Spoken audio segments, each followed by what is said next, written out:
Yuda alikuwa kwema. Kwa hiyo hata wewe ukiwa na marafiki mkifika 12 hapo mlio hapo ajenti. Kama kanisa kubwa kama hili mtakosa 3 4. Nauliza kwa kanisa kubwa kama hili mtakosa. Utakosa watu ambao kazi yao wao wanawaza mabaya kwa kanisa. Wakiona mtu anasimama wanatamani kumshusha. Wakimwona mtu anabidii wanatamani kumuondoa kwenye hiyo bidii. Wapo na hawataisha bila kuambia kama mchungaji. Sio hapa. Mahali popote utakapokwenda wapo. Wapo. Hawakosekanani kazi. Yaani kuna mtu kazi yake kufuatilia nani anatoa sadaka. Anaenda anamsikia. Mwambie wewe usio unatoa sadaka. Sisi umetukuta hapa, acha kimbelembele.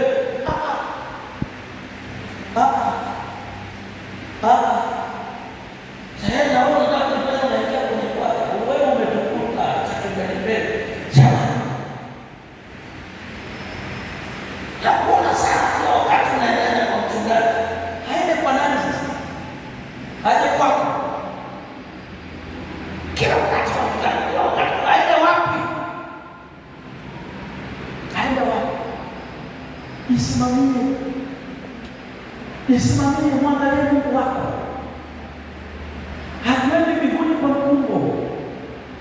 Mtu ambaye ameamua, amesacrifice, yule anasema kwa kweli, jua lipake, mvua inyeshe, mimi hapo ni kumuona Mungu siku moja.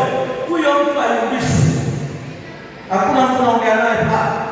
Nasema huyo mtu ayumbishwa.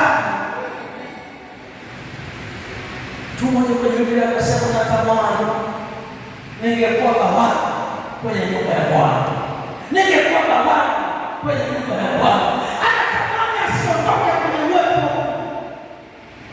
Anatamani kija nyumbani kwa Bwana. Waza kuja kukutana na mkono wa Mungu kusaidia. Waza kukutana na neema ya Mungu kusaidia. Jifunze kuwapunguza watu kwenye maisha yako. Mwalimu anakufundisha hapa.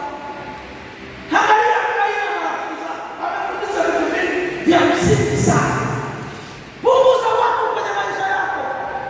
Unaona kila anapokuja anayoyazungumza sio ya kukujenga na ya kukuvunja moyo. Achana na huyo mtu wako.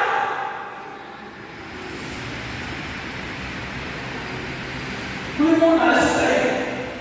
Ulimwona David. Huyu mtu alikuja kanisani kwa Mungu.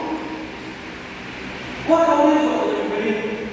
Mlienda kwa kuangalia upepo na watu kisema jana na soma hayo maandiko.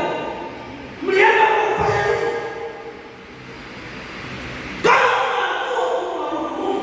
Jamani, mimi nazungumzia ukuu wa neno ambalo tulishakuwa vizuri. Kama hutaweza kusimamia huko duniani, utasikiliza watu.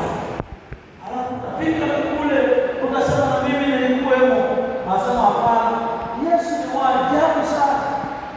Anazungumza kitu cha ajabu, anasema ondokeni kwangu, sikuwajua.